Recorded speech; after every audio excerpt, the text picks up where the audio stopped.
Bonjour Colline, je suis ravi de vous accueillir aujourd'hui dans le podcast des entrepreneurs atypiques et visionnaires. Comment allez-vous? Bah, ça va très bien, merci. Je suis ravie de participer à ce podcast. Merci de m'avoir invitée. Mais ça me fait très plaisir parce qu'en fait, je vous ai connu par une connaissance de mon réseau et j'ai vu que Time for the Planet était pour moi un projet visionnaire qui vise à rassembler, à impacter aussi la planète et rassembler également des citoyens autour d'un projet commun. Donc, c'est pour ça que je voulais faire cette interview pour discuter, échanger avec vous pour que vous nous parliez de ce projet. Est-ce que vous pouvez commencer par vous présenter, savoir qui vous êtes et comment vous en êtes venue à devenir cofondatrice de Time for the Planet. Ouais, avec plaisir. Donc, moi, je m'appelle Colline, j'ai 30 ans. Je vis à Paris et j'ai été au cours des 7-8 dernières années une entrepreneur. Alors, pas du tout dans le sujet du développement durable. En fait, en finissant mes études, j'ai créé une première entreprise qui s'appelle Artips, dont le but est de démocratiser les savoirs et la culture. Et donc via l'entrepreneuriat, j'ai pu, du coup envoyer à 1 million de personnes chaque jour des petites histoires pour découvrir l'art, la musique, les sciences ou l'économie et commencer à travailler avec des grands groupes pour proposer des cours en ligne de culture G. Donc rien à voir avec la planète. Ouais. Et il y a, je dirais 2 ans, j'ai pris conscience un petit peu de l'urgence climatique, en tout cas du niveau de l'urgence, parce que c'est vrai qu'on entend beaucoup parler du dérèglement climatique depuis, longtemps. J'avais pas conscience qu'on avait vraiment une seule génération pour réussir et en l'occurrence notre génération. Et du coup, j'ai décidé de revendre mon entreprise et d'essayer de réfléchir à comment agir en tant que citoyen pour ne pas rester spectateur, mais pour vraiment, prendre part à ce combat, de dérèglement climatique. À ce moment-là, j'ai rencontré donc les autres cofondateurs, ils sont 5 des Lyonnais de Time for the Planet, hem, qui avaient, décidé que le politique, c'était bien, mais ça suffisait pas. Il y avait encore des Donald Trump qui étaient élus. Les gestes individuels, c'était bien, mais avant de convaincre 7 milliards d'êtres humains de faire pareil, c'était pas si simple.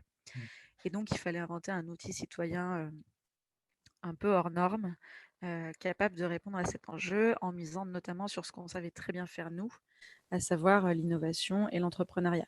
Parce que ce sont deux choses qui sont citées dans le rapport du GIEC comme nécessaires pour réussir à rester en dessous de 1,5 ou 2 degrés. Et puis, c'est surtout quelque chose pour lequel on avait besoin de l'autorisation de personne. Ça Mm. nous plaisait pas mal. Et donc, on a décidé de lancer ensemble Time for the Planet. Donc ça, c'était il y a 1 an, pour essayer de proposer une réponse, pour tous, pour tous les citoyens, pour passer à l'action dès maintenant et ne pas attendre face au dérèglement climatique. Et quelle est l'ambition et l'impact que vous voulez avoir avec ce projet? Alors, l'ambition, elle est, à la hauteur du défi. Donc on essaie progressivement de rassembler 1 milliard d'euros pour créer avec cet, argent-là 100 entreprises, qui sont pensées de A à Z pour lutter contre les gaz à effet de serre. Puisque les gaz à effet de serre sont responsables du dérèglement climatique, et que 80 de l'énergie qu'on utilise est encore issue des énergies fossiles, donc carbonées. Notre ambition, c'est de participer via les innovations à décarboner l'ensemble du système économique, que ce soit le secteur de la construction, le secteur du transport, de l'énergie, de l'agriculture, en trouvant des innovations de demain et en les déployant très largement à l'échelle mondiale pour avoir un impact maximum. Mhm. Et aujourd'hui, il y a peut-être déjà aussi des entrepreneurs qui ont des solutions comme ça. Et qu'est-ce que vous apportez de plus avec Time for the Planet? Alors, la manière dont on fonctionne, c'est qu'on détecte des innovations au moment où soit elles sont dans les labos prêtes à être transformées en entreprise, soit elles viennent d'être transformées en entreprise. Donc, on est vraiment au niveau de l'amorçage. On les détecte, on repère le potentiel avec d'abord des évaluateurs, puis ensuite un comité scientifique. On teste également d'un point de vue marché si elles sont pertinentes.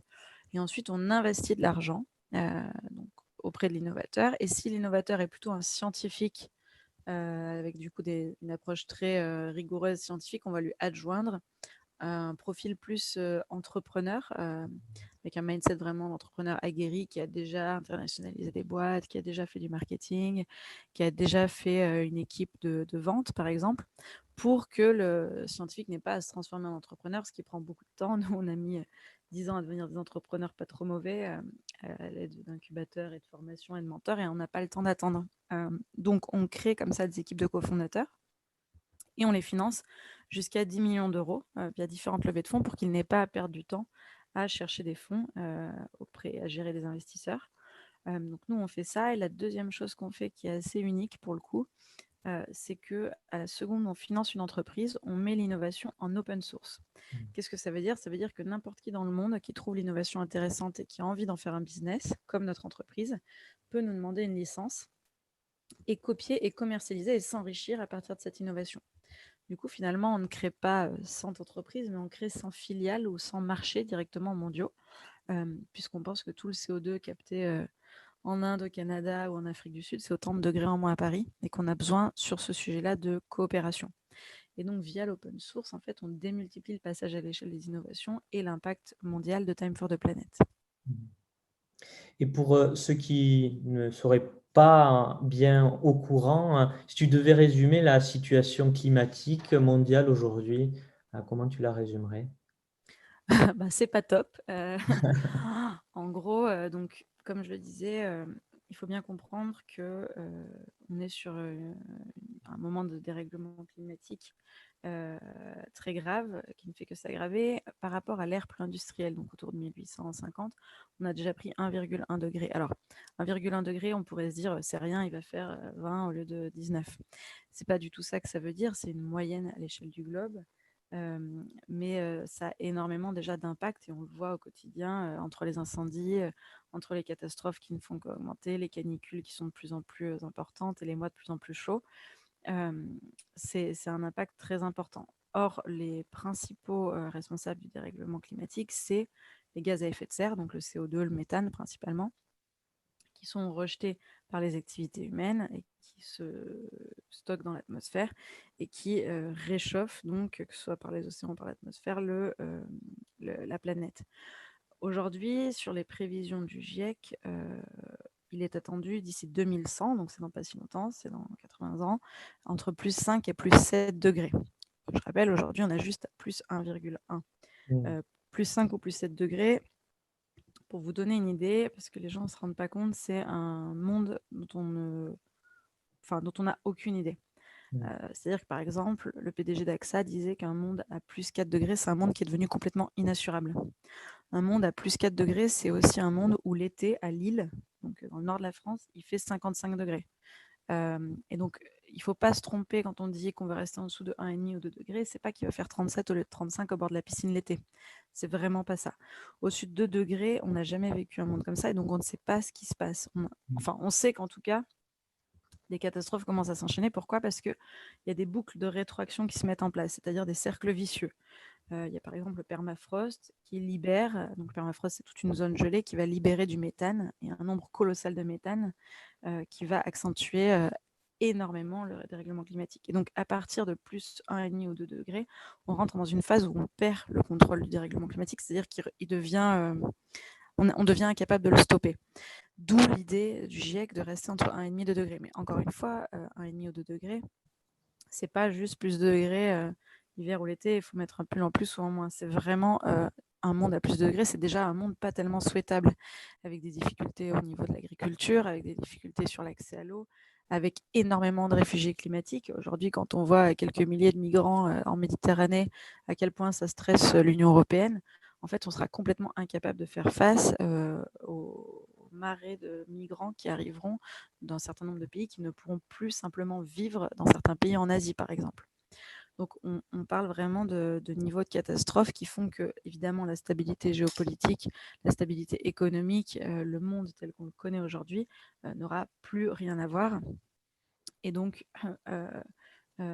c'est vraiment le cœur de notre enjeu. Et donc, l'objectif de Time for the Planet et du GIEC, c'est de se dire qu'il faut décarboner, donc faire en sorte que tout ce qui produit du CO2 et du méthane, et aujourd'hui malheureusement c'est dans toutes nos activités, soit transformé pour que l'économie se base sur des énergies qui sont donc non fossiles, c'est-à-dire non émettrices de CO2 ou de gaz à effet de serre, donc essentiellement des énergies renouvelables, et que toutes nos manières de produire ou de consommer soient le plus décarbonées possible, tout en créant un maximum de puits de carbone, donc des forêts, des endroits qui vont permettre d'absorber ce CO2.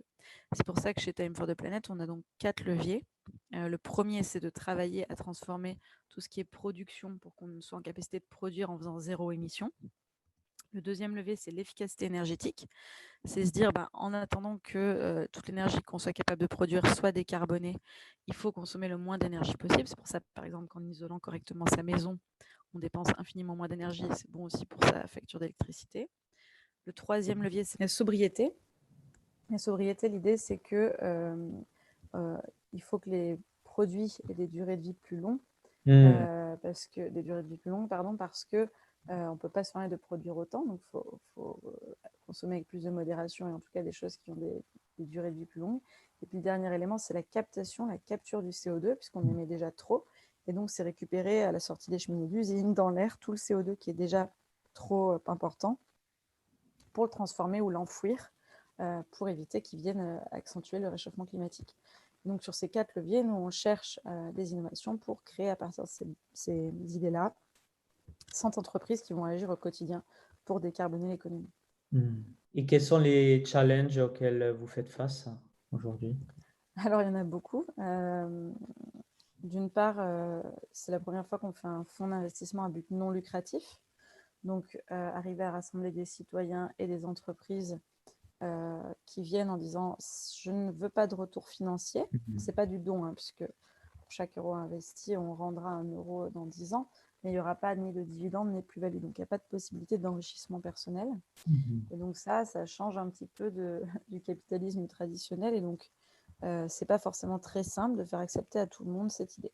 Pour autant, on a une très belle croissance puisque on a rassemblé déjà en un an plus de 1,2 million d'euros, plus de 7500 associés, entreprises individuelles, et qu'on est sur une jolie forme exponentielle puisque en mars dernier, on levait auprès de 60 associés 3 ou 4 000 euros en un mois.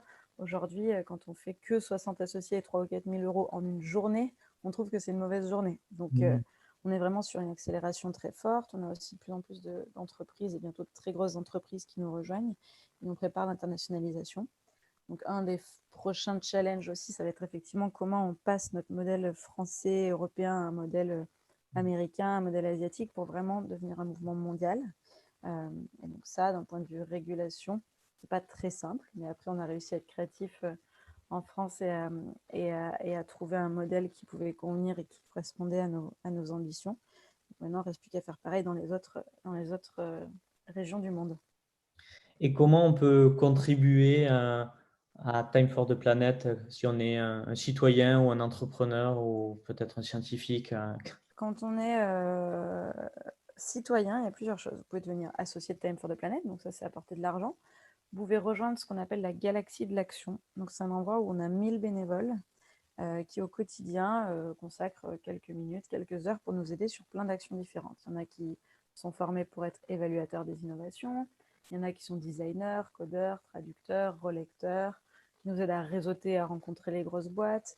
Et donc en fait, chacun peut, avec son réseau, ses compétences, le temps qu'il a, apporter un peu sa pierre à l'édifice et nous aider à développer le mouvement, que ce soit sur la levée de fonds ou sur l'aspect notoriété ou sur l'aspect internationalisation. Donc chacun peut s'engager et financièrement et en termes de temps. Effectivement, si vous êtes un scientifique et que vous avez une innovation que vous aimeriez voir déployée à l'échelle mondiale et qui lutte contre les gaz à effet de serre de manière directe et qui est potentiellement passable à l'échelle mondiale, bien vous pouvez effectivement postuler sur notre site, proposer l'innovation qui sera ensuite étudiée d'abord par des évaluateurs, puis par notre comité scientifique, où il y a des membres de laboratoires très prestigieux comme le CNRS, le CEA ou l'INRAE par exemple, et qui vont vous permettre d'avoir un retour sur votre innovation et potentiellement d'être sélectionné pour recevoir l'investissement de Time for the Planet. Et qu'est-ce qui vous anime aujourd'hui dans ce projet en tant que personne, en fait? Alors, nous, on est 6 cofondateurs bénévoles, c'est-à-dire qu'on ne gagne pas d'argent avec Time for the Planet, mais on y consacre 95% de notre temps. Donc, effectivement, il faut être sacrément motivé. En fait, on avait vraiment une frustration très profonde d'avoir l'impression d'être spectateur d'une catastrophe qui s'annonçait, un espèce de tsunami dont on savait qu'il arrivait et qu'on allait se le prendre en pleine face. et qu'on ne faisait rien. Et du coup, ça crée ce qu'on appelle de l'éco-anxiété, c'est-à-dire qu'on se demandait à quoi bon faire tout le reste, à quoi bon faire des enfants, à quoi bon continuer nos boîtes précédentes, à quoi bon se lever le matin si en fait tout va ne faire que se dégrader. C'est la première chose. La deuxième chose, c'est aussi que très personnellement et très égoïstement, moi je voyais ma petite vie en me disant bah, j'ai 30 ans, à 60-70 ans je serai à la retraite, j'aurai une petite maison avec une piscine, dans un grand jardin, puis j'aurai mes petits-enfants qui courront partout autour, quoi, ce qu'on nous a toujours vendu et ce qui m'allait bien, et ce qu'ont vécu mes parents, mes grands-parents, etc. Et en fait, quand j'ai pris conscience que le niveau d'urgence faisait que de toute manière, quand j'aurais 60-70 ans, si on ne faisait rien, ma maison avec la petite piscine et la petite retraite tranquille avec le petit jardin, ça n'aurait absolument pas lieu parce qu'on aurait connu vraiment un emballement climatique et donc une instabilité politique et économique majeure et que du coup ma vie n'allait faire que se dégrader à partir de maintenant. Ben, encore une fois, ça ne peut que se motiver à essayer d'être une partie de la solution. Alors évidemment, on ne résoudra pas tout avec Time for the Planet. Il faudra énormément de changements de régulation, il faudra énormément de changements de comportement individuel. Mais l'idée de construire un mouvement mondial citoyen basé sur l'action, l'innovation et l'entrepreneuriat, c'est quelque chose d'extrêmement attractif et qui effectivement donne une bonne raison de se lever le matin et de pouvoir être fier de ce qu'on construit au quotidien. Et puis on est vraiment porté par l'énergie de ce mouvement puisque tous les jours, on est contacté par des nouveaux associés, tous les jours, on est soutenu par les bénévoles qui produisent énormément de choses pour nous aider, par ce mouvement un peu qui nous dépasse. Et donc ça, c'est une grande fierté et une grande joie de voir qu'on n'est pas tout seul dans ce combat et qu'on arrive à rassembler, à fédérer des gens extrêmement différents. Est-ce que vous pensez aussi que vous pouvez avoir un impact sur les nouvelles générations des entrepreneurs dans une envie de changer les choses? Oui, bien sûr. Alors ça, c'est marrant parce que des fois, quand on discute avec des fonds d'investissement plus classiques, plus traditionnels, ils nous disent mais en fait vous n'allez jamais attirer des entrepreneurs, ils ne voudront pas passer en open source leurs innovations. Quand ça fait des années qu'ils y travaillent, pourquoi est-ce qu'ils le donneraient à quelqu'un d'autre? Et en fait, c'est assez mal comprendre notre génération, puisqu'en fait, aujourd'hui, les gens sont vraiment en recherche de sens. Et Mm. entre devenir milliardaire, crever de chaud et d'être sur une île tout seul avec son jet ski et de voir le monde partir en lambeaux ou se dire je gagne bien ma vie et j'ai contribué en trouvant un truc incroyable à sauver le sujet du climat et j'en tire une fierté et tout le monde connaît mon nom. Le choix est très vite fait. Donc c'est marrant qu'il y ait encore quelques personnes qui se disent c'est pas possible. Mais au même titre qu'on nous disait c'est pas possible de faire un fonds d'investissement qui propose pas de retour financier, personne ne viendra. Bon, bah, la preuve est faite que si, au contraire, les gens viennent et plutôt deux fois qu'une et ils sont très nombreux. Et donc on arrivera à faire la preuve et franchement on n'a aucun doute puisqu'on est déjà contacté tous les jours par des entrepreneurs et des innovateurs qui nous demandent ça. On arrivera très bien à faire la preuve que la motivation financière est une motivation parmi tant d'autres pour un entrepreneur et qu'elle est surtout bien moins importante que la fierté d'avoir contribué à trouver une solution à ce problème qui menace littéralement l'existence des hommes sur Terre et du maintien de la qualité de vie, en tout cas d'une vie à peu près décente pour nous tous sur les prochaines décennies.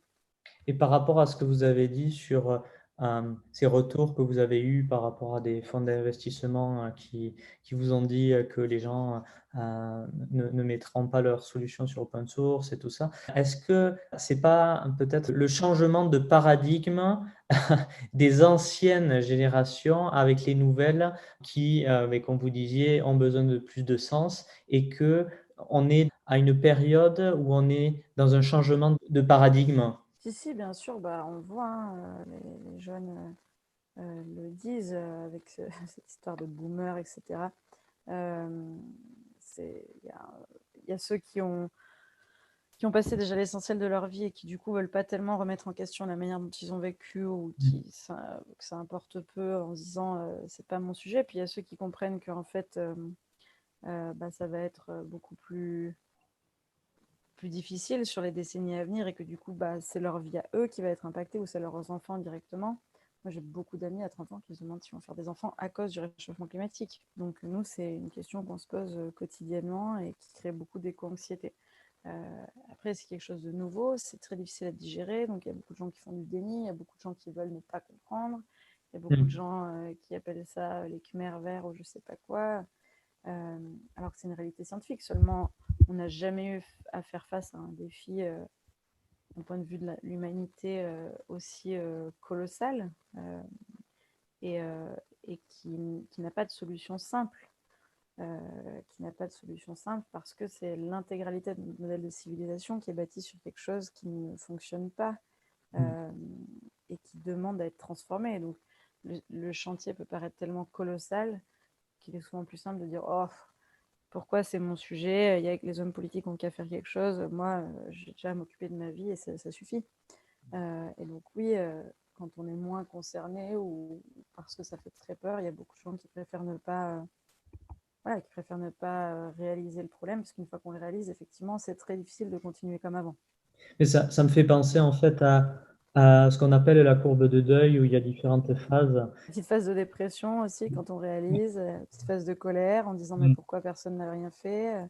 Ouais. Donc une fois qu'on a passé toutes ces phases, après il y a une phase un peu de résilience, où on cherche des solutions. Et c'est là où Time for the Planet se propose d'agir et devient un peu le réceptacle de cette frustration, de cette colère, de ce sentiment d'impuissance pour essayer de le transformer en quelque chose de positif et de passer à l'action. Parce qu'une fois qu'on se met dans l'action, en revanche, ça calme l'éco-anxiété, ça permet de s'investir et de se dire je suis plus spectateur et je construis le monde de demain en essayant de le rendre un peu meilleur, quoi.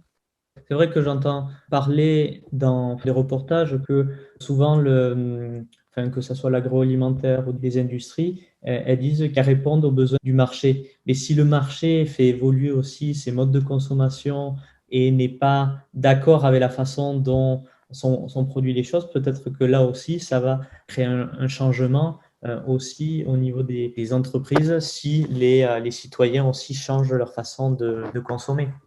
Absolument.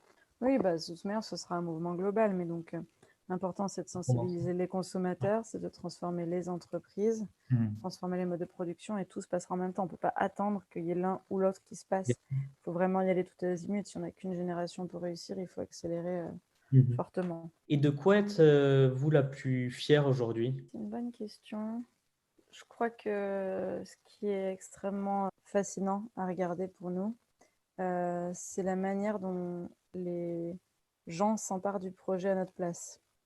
C'est-à-dire que, je vous donne deux exemples, sur les réseaux sociaux, il y a beaucoup de partages pour Time for the Planet. Eh bien, il y a un certain nombre de personnes qui ont créé des mèmes, c'est-à-dire qui ont fait des blagues sur Time for the Planet, qui ont fait des montages du Photoshop, etc., pour faire des blagues, pour montrer à quel point tout le monde rejoint Time for the Planet et qu'ils les partagent. Donc en fait, on sent que le mouvement commence à nous dépasser et qui prend de l'ampleur. De la même manière, il y a des gens qui ont monté ce qu'on appelle des comètes dans la galaxie de l'action, c'est-à-dire des groupes projets qu'on n'avait pas sollicités, qui ont fait des choses formidables en quelques heures ou en quelques jours et qui ont obtenu des choses qu'on n'aurait même pas essayé d'aller demander, comme une campagne d'affichage gratuite. C'est des gens qui ont imprimé une carte de visite en disant « Je suis associé de Time for the Planet », sont allés voir une boîte d'affichage publicitaire et leur a demandé s'ils avaient des invendus et s'ils voulaient bien les donner pour Time for the Planet, et la boîte a dit oui. Donc c'est absolument pas un des cofondateurs qui allait négocier ça, c'est un associé lambda parmi les 8000 associés qu'on a, et qui s'est dit je suis fier, j'appartiens, moi aussi je peux faire quelque chose à mon échelle.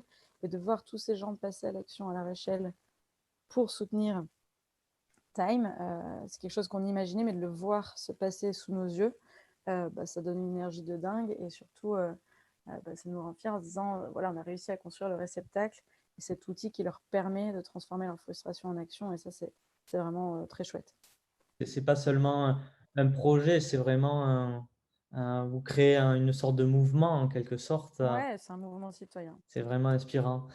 Quelques dernières questions, et là c'est plus sur Colline en fait. Si vous pouviez parler à la Colline d'il y a 5 ans, qu'est-ce que vous lui diriez? Une bonne question. Qu'est-ce que je lui dirais?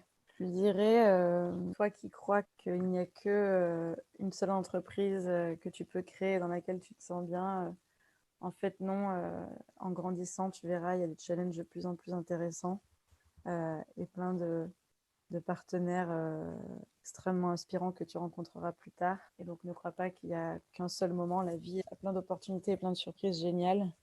Donc reste ouverte et tu verras de magnifiques challenges, de magnifiques opportunités de vivre de belles aventures viendront à toi. Donc ne t'inquiète pas, la vie est faite de surprises et de belles choses vont se passer.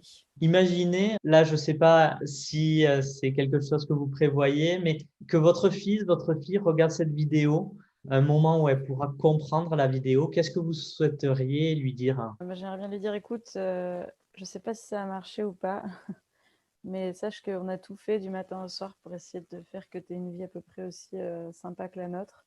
Elle ne ressemblera pas forcément à la nôtre, mais j'espère que tu trouveras autant de sources d'épanouissement et en même temps autant de challenges pour donner du sens à tout ce que tu fais. En tout cas, sache qu'on a essayé de tout faire pour que ce soit le cas et j'espère qu'on a réussi. Et si vous pouviez résumer votre vie en une punchline, une citation, quelle serait-elle? Ah, c'est marrant, je posais toujours cette question dans tous mes entretiens d'embauche et je me la suis jamais posée à moi-même.